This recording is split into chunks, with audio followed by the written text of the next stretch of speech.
So in this project, we're gonna make our beautiful oil pastel spring flowers. But for this project, we don't wanna see the entire flower. We don't wanna see the edges of the petals. We wanna do something called crop the flower so that it looks like it's zoomed in and it goes off the edge of our paper.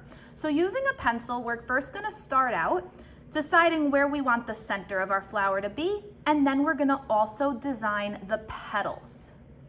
Now you might decide to put the center of your flower right in the middle of your paper, but you might also want to have it come off the edge or in the corner.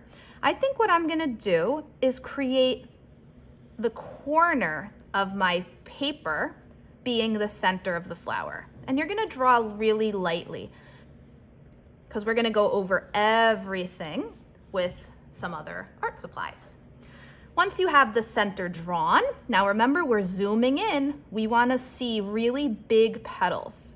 So I'm gonna have mine go off the edge of the paper because if I made it really small, it just wouldn't make sense, right? I'm zooming into the flower. And you're gonna keep going around the center and design it exactly how you want it to be on your paper while cropping all of these petals off of the edge. Now you'll notice I didn't crop everything, right? I left this one fully on the paper because that's just how the size of it made sense. If you don't have to crop it, then don't crop it. But if it makes sense to cut it off the edge, then you do that. Now I'm gonna go around with a Sharpie and I'm gonna outline my design. And I'm also gonna add these little shadow pieces in between each of my petals. And that's gonna make it look a little more 3D.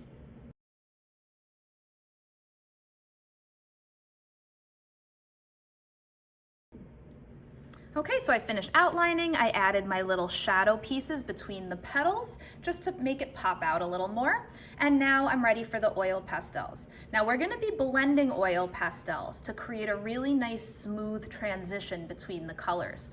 You're gonna wanna have a color wheel handy, and that's just if you don't have it memorized, because that's gonna help us pick colors that blend well together.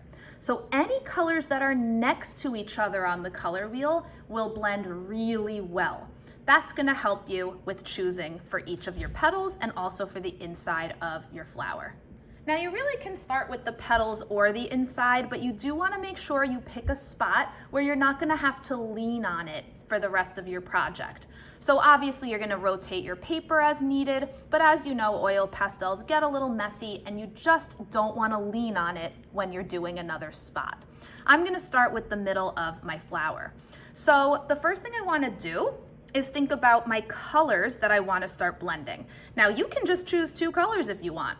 Maybe you wanna have one go into the next, or maybe you want way more than that and you can do up to 7 different colors. That's totally up to you, but you do want to start by thinking of your color scheme.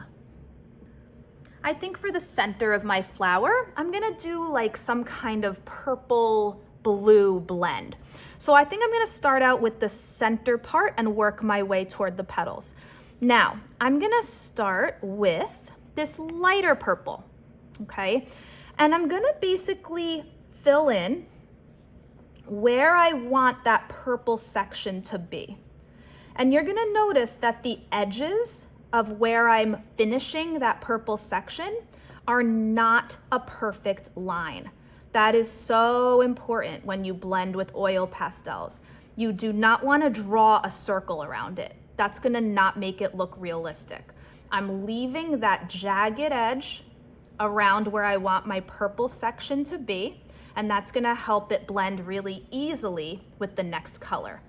So I think that that is exactly where I want my first purple section to be. Now I can just choose another kind of purple. I actually do like that one. Maybe I'll do that.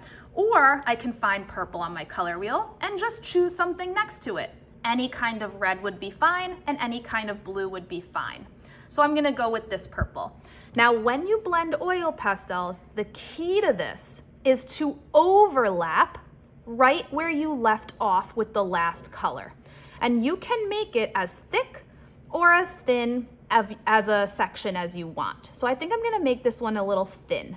just like a little thin line going, transitioning from the purple to the blue. Now, because I left that jagged edge in the beginning, you'll see it blends really nicely. If I just had a circle here, a curved line, it would not blend at all. So we're just overlapping with that last color, and now I'm ready for my next one. Now, since I still have purple, I'm gonna move into blue, because again, any blues will be fine blending with purple. I think I'm gonna start with a dark blue, just because it's a darker purple. So I'll take maybe this one, and I'm gonna do that same exact thing. I'm gonna overlap with the edge of where I left off with the purple, and I'm gonna make my section as large as I'd like.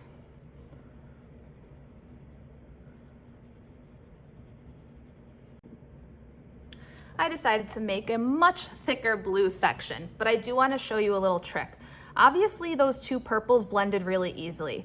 If you notice the purple and the blue on the edge, it's not super well blended. So a little trick that you can do is take that other color, which was this, and I'm just gonna overlap it right on the edge of that new blue. And you'll see that that just helps smooth out the edges a little, and it'll make it blend a little smoother. Okay, and already it looks a little better. Now again, there's gonna be these little pieces of crumbles. You wanna be really aware of where you lean your hand and where you hold it. You only wanna hold the white paper, and if you have some crumbles there, you can just leave it alone, okay? You don't wanna swipe it. It's gonna smudge all across the white paper. I'm gonna go ahead and do my final color for the outside of the center. So I finished doing the entire center of my flower, and I'm ready to move to the different petals.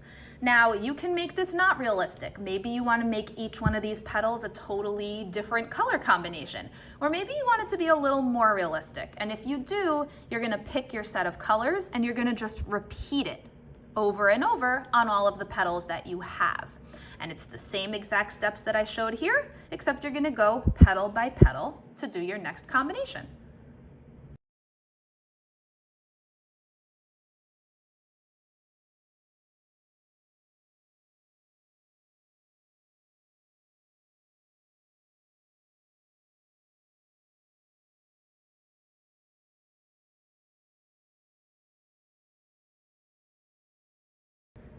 So now that my entire flower is finished with my oil pastels, the last part left is painting the background.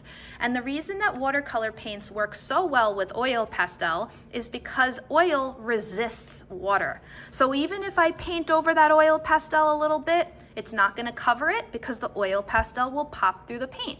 So before you start painting, envision what it would look like with that color background and see if that would make sense. So for example, I might not want to choose one of these greens or light blues for the background because that might make my petals not stand out, since those are colors that are in the petals. But it's totally up to you. Think about what color you want for your background, and then you can start painting all those extra white spaces.